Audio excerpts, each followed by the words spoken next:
അയ്യോ, ചീഫ് ഗസ്റ്റോ? ഞാനോ? ലോക നിയമദിനത്തിന് സാറ് തന്നെ ചീഫ് ഗസ്റ്റ് ആവണമെന്ന് ഞങ്ങൾ തീരുമാനിച്ചു കഴിഞ്ഞു. അതെന്റെ സ്കൂട്ടറാ. ഓ സോറി. ഈ മുഖ്യാതിഥിയായിട്ടൊക്കെ ഞാന് ക്ഷണനം നിരസിക്കില്ലെന്ന് ഞങ്ങൾക്ക് ഉത്തമ വിശ്വാസമുണ്ട്. ക്ഷണനം അല്ല കുട്ടി, ക്ഷണം. അതെ, എവിടെയാ ഫംഗ്ഷൻ? ലോ കോളേജില്. ഓ, കുട്ടിയുടെ അച്ഛൻ DGP ആണല്ലോ. ഇനിയിപ്പോ ഫംഗ്ഷൻ വന്നില്ലെങ്കിൽ പോലീസുകാരെ കൊണ്ട് തല്ലിക്കായിരിക്കും. ഓക്കെ, ഞാൻ വരാം. വെൽക്കം.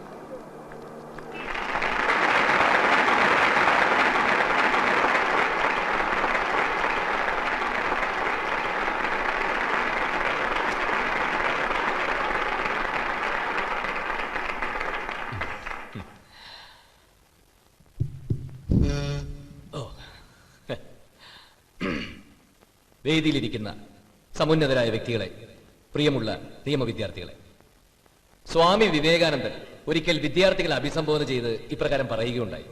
എന്താണ് വിദ്യാഭ്യാസം? പുസ്തക വിദ്യയാണോ അത്? അല്ല. പലതരം അറിവാണോ?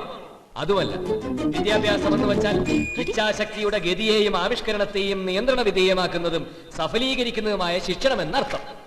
ഈ ഇച്ഛാശക്തി പല തലമുറകളായി തുടർച്ചയായും ബലാത്കാരമായും യാതൊന്നിന്റെ ഫലമായി തടയപ്പെട്ട് ഇന്ന് മിക്കവാറും നഷ്ടപ്പെട്ടിരിക്കുന്നുവോ അത് വിദ്യാഭ്യാസമാകുമോ?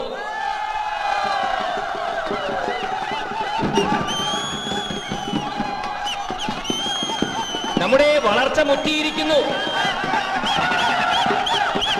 വളർച്ചയ്ക്ക് വേണ്ട ഒന്നാമത്തെ വ്യവസ്ഥ സ്വാതന്ത്ര്യമാണ്.